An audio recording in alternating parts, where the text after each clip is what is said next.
AFP/ASHRAF SHAZLY Sudanese demonstrators gather in Khartoum as the army says it has toppled Omar al-Bashir, one of Africa's longest-serving presidents. Sudan's army ousted veteran President Omar al-Bashir Thursday, but protesters against his iron-fisted rule swiftly rejected a coup by the military and vowed to keep up their demonstrations.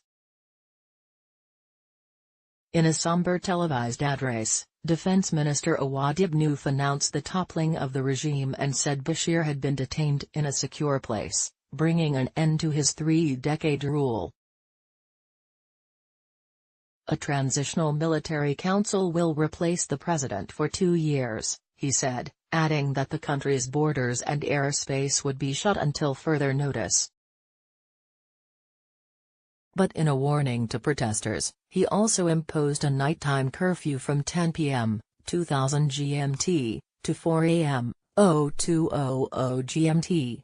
Bashir, who swept to power in a 1989 coup, was one of Africa's longest-serving presidents. He is wanted by the International Criminal Court on charges of genocide and war crimes.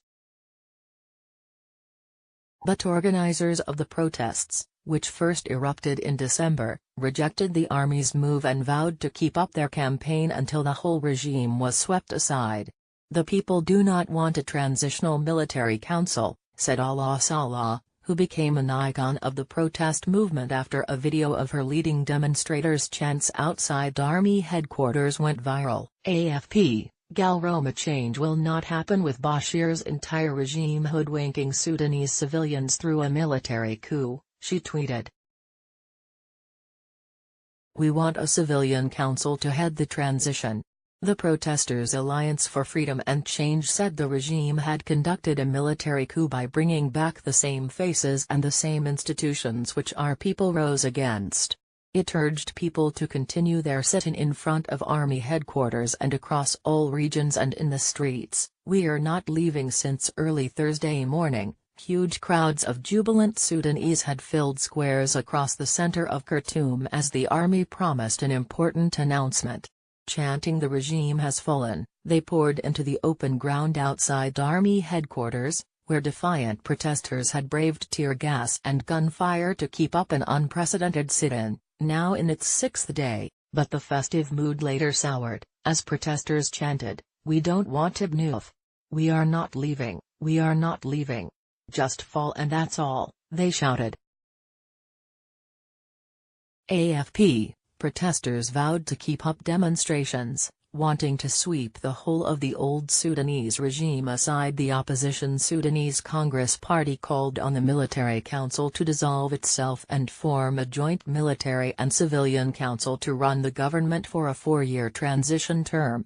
It also urged the army to give executive powers to civilians. Adil, a protester outside army headquarters, said Thursday's announcement meant "We have not achieved anything. We will not stop our revolution. We are calling for the regime to step down, not only Bashir," he said. Army vehicles carrying troops were seen deploying across the center of Khartoum from early Thursday.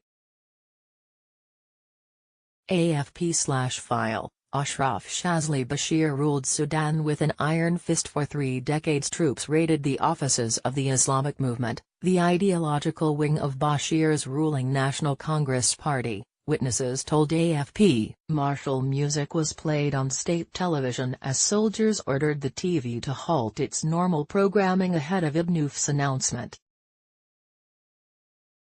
Outside army headquarters, dozens of joyful protesters early Thursday climbed on top of land cruisers and armored vehicles that had been posted to protect them from intervention by other branches of the security forces. Braving the searing 42°C, 108°F heat, they hugged and kissed soldiers in the crowd. Prisoner release. The military council said it was declaring a ceasefire across the country, including in war-torn Darfur.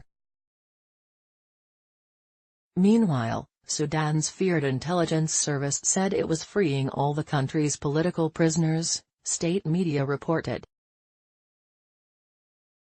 AFP, A Sudanese protester kisses a soldier on the head outside army headquarters as expectations mount that the army is taking the side of the protest movement. The National Intelligence and Security Service has announced it is releasing all political detainees across the country, the official SUNA news agency said. But in the eastern cities of Kassala and Port Sudan, the releases failed to materialize, prompting protesters to storm NIS buildings, witnesses said.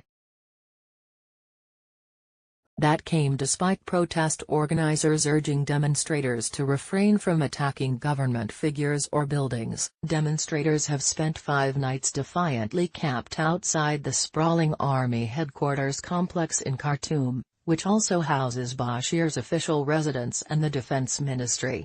"We had enough of this regime, 30 years of repression, corruption, rights abuses, it's enough," said one protester at the sit-in.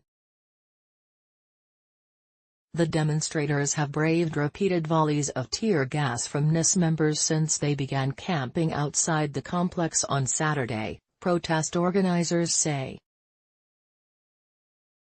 Officials say 49 people have died in protest-related violence since the demonstrations first erupted.